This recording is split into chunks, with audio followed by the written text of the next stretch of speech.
بسم الله الرحمن الرحيم نحمده ونصلي على رسوله الكريم أما بعد فقد قال الله تبارك وتعالى في القرآن المجيد والفرقان الحميد أعوذ بالله من الشيطان الرجيم بسم الله الرحمن الرحيم اقرأ باسم ربك الذي خلق وقال النبي صلى الله عليه وسلم انما بعثتم معلما صدق الله العظيم اللهم صل على سيدنا محمد وعلى آل سيدنا محمد وبارك وسلم۔ ستاروں سے آگے جہاں اور بھی ہیں، ستاروں سے آگے جہاں اور بھی ہیں، ابھی عشق کے امتحان اور بھی ہیں، تہی زندگی سے نہیں یہ فضائیں، تہی زندگی سے نہیں یہ فضائیں، یہاں سینکڑوں کارواں اور بھی ہیں، قناعت نہ کر عالم رنگ و بو پر، قناعت نہ کر عالم رنگ و بو پر، چمن اور بھی آشیاں اور بھی ہیں، تو شاہی ہے پرواز ہے کام تیرا، تو شاہی ہے پرواز ہے کام تیرا، تیرے سامنے آسماں اور بھی ہیں۔ اسٹیج پر تشریف فرما موقر علماء کرام اور دانشوران نظام اور میرے عزیز ساتھیوں، آج کا یہ پروگرام بہت ہی یونیک اور ایک مثالی پروگرام ہے۔ آج الحمدللہ اس پلیٹ فارم پر امت کے علماء اور دانشوران دونوں جمع ہیں، اور اس پروگرام سے یہ پیغام دیا جا رہا ہے کہ اگر قوم کے یہ دونوں دھارے آپس میں مل کر کے کام کریں تو امت کے لیے کتنا نفع مند اور سود مند کام ہو سکتا ہے اور کتنی آسانی سے ہو سکتا ہے۔ تعلیم کی اہمیت کی مجھے بیان کرنے کی ضرورت نہیں، اس سے پہلے بھی لوگوں نے بتایا، بس میں اتنا کہنا چاہوں گا کہ اللہ تبارک و تعالیٰ نے جس ہستی کو امت کے لیے آئیڈیل بنایا، رول ماڈل بنایا، جس کے بارے میں قرآن نے کہا لَقَدْ كَانَ لَكُمْ فِي رَسُولِ اللَّهِ أُسْوَةٌ حَسَنَةٌ، you have the best model, ideal in the shape of the Prophet Muhammad صلی اللہ علیہ وسلم، جس کی تعریف صرف قرآن میں نہیں آئی، صرف اللہ نے نہیں کی، بلکہ دنیا میں جو بھی پڑھے لکھے لوگ آئے، اگر انہوں نے حضور کو پڑھا تو وہ یہ بات ماننے پر مجبور ہوئے کہ محمد عربی جیسی شخصیت نہیں آئی۔ تھامس کیلیل نے جب آپ کی شخصیت کو پڑھا تو وہ حیران و شزدر رہ گیا، اور اس نے لکھا how one man could single-handedly wear the wailing tribes and wandering Bedouins into the most civilized nation into less than a decade۔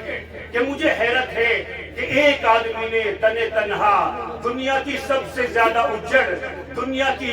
سب سے زیادہ جاہل قوم کو دنیا کی سب سے زیادہ تعلیم یافتہ قوم میں کیسے تبدیل کر دیا۔ اور جارج برنارڈ شاہ نے جب آپ کی شخصیت کو پڑھا تو اس نے لکھا کہ by far he was the most remarkable person that ever set foot on earth، کہ دنیا میں جتنے بھی لوگ آئے محمد کی جیسا آدمی دنیا میں نہیں آیا۔ اس نے جب اپنا تعارف کرایا تو اپنا انٹروڈکشن کرواتے ہوئے حضور نے فرمایا انما بعثت معلما، I have been sent down to complete good morals and good conduct، I have been sent down as a teacher، کہ مجھے معلم بنا کر کے بھیجا گیا۔ تو اسلام کے اندر اقرا سے اس قوم کا آغاز ہوا ہے۔ افسوس کی بات ہے کہ یہ جو ہے قوم جو ہے تعلیم میں پیچھے رہ گئی، لیکن یہ بات یاد رکھنی چاہیے کہ جب مسلمان اسلام کے اعتبار سے مضبوط تھے، مسلمانوں کے اندر دینداری تھی، تو اللہ کے فضل و کرم سے دنیاوی تعلیم میں بھی وہ سب سے آگے تھے۔ نیوٹن کے جو لاز آف نیوٹن نے بنائے، لاز آف موشن بنائے، اور اسی طریقے سے آئنسٹائن نے جو تھیوری آف ریلیٹیوٹی پیش کی، جس کی وجہ سے انسان کا چاند کے اوپر جانا آسان ہو گیا، اس سب کی بنیاد میں اگر آپ دیکھیں سب آپ کو مسلم سائنٹسٹ ملیں گے۔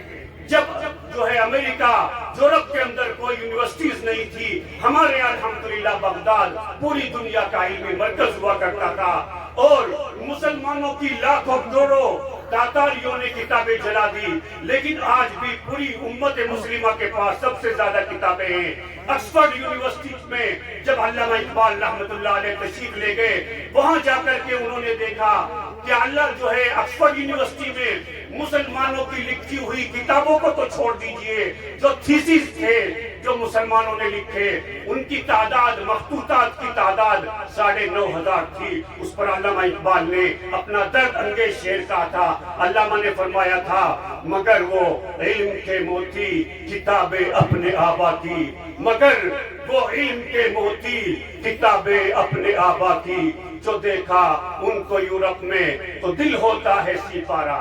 تو آج میں حضرت مولانا عاقل صاحب دامت برکاتہم، ہمارے استاد اور ہمارے ماموں حضرت مولانا عبد المالک مغیثی صاحب اور ان کے دوسرے رفقا، خاص طور سے جناب ڈاکٹر نثار صاحب دامت برکاتہم، اور جتنے بھی لوگوں نے اس مشن کو اٹھایا، میں ان کو مبارکباد دیتا ہوں۔ اور آج کل اس طرح کے اداروں کی بہت ضرورت ہے، اگرچہ دیر ہو گئی ہے لیکن دیر آید درست آید۔ اگر ہمارے اپنے جو ہے ادارے نہیں ہوں گے، ماڈرن ایجوکیشن کے ہمارے ادارے نہیں ہوں گے، تو کیا ہوگا؟ جس کی طرح مفتی عمران صاحب نے اشارہ کیا، میں وہ بات کہنا نہیں چاہتا کہ واقعتاً آج کل اس طرح کے اداروں کی بہت ضرورت ہے، چونکہ تربیت جو ہے وہ ہم جانتے ہیں، اگر صرف تعلیم ہوگی، تربیت نہیں ہوگی تو ایسی تعلیم کا کوئی خاص فائدہ نہیں۔ اسی تعلیم کے بارے میں اللہ نے کہا، علامہ اقبال نے کہا، اللہ سے کرے دور تو تعلیم بھی فتنہ، اللہ سے کرے دور تو تعلیم بھی فتنہ، املاک بھی اولاد بھی جاگیر بھی فتنہ، نہ حق کے لیے اٹھے تو شمشیر بھی فتنہ، شمشیر ہی کیا نعرہ تکبیر بھی فتنہ۔ تو ہماری تربیت ہوگی جب ہمارے ادارے ہوں گے تو انشاءاللہ ہمارے پاس اچھے ڈاکٹرز ہوں گے، اچھے انجینئرز ہوں گے۔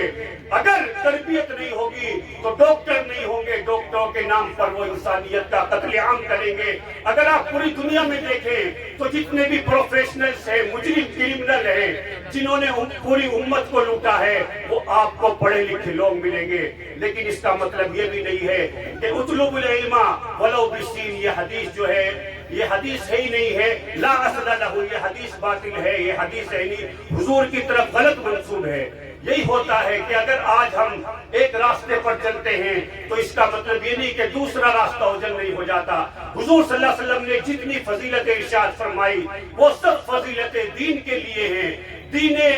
دین کی جو ہے تو دین کا اصل ہے، دینی تعلیم کے لیے وہ فضیلتیں ہیں۔ ہاں اس کا انکار نہیں کیا جا سکتا، جیسا کہ بات آئی ہے، لیکن اس کا مطلب یہ نہیں ہے کہ ہم حدیث کی جو تعلیم ہے اس کو کمزور کریں۔ سچر کمیٹی کی رپورٹ کے حساب سے جو مدارس میں علماء پڑھنے والے ہیں ان کی تعداد صرف 3.5% تھی امت میں، اور لاک ڈاؤن کے بعد اگر آپ مدارس کا سروے کریں تو امت میں 1.5 سے 2% ہے علماء مدارس میں جانے والے۔ چونکہ ہمارے یہاں جو ہے مدارس کا جال ہے، اس حساب سے ہم کو یہ لگتا ہے اگر جغرافیکلی آپ پورے ہندوستان کا سروے کریں تو آپ کو پتا چلے گا کہ 2% علماء سے زیادہ نہیں ہے۔ مدارس میں جانے والے اسٹوڈنٹس میں جو ہے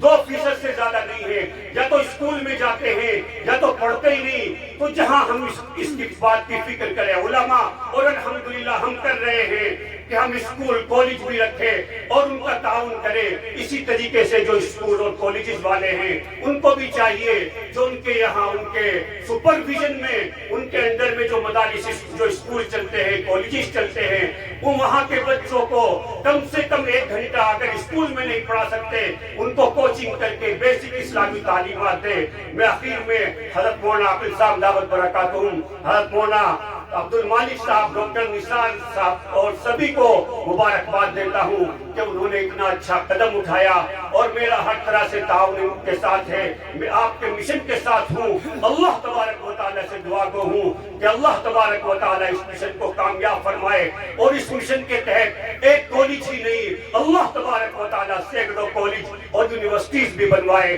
وما ذالک علی اللہ بعزیز۔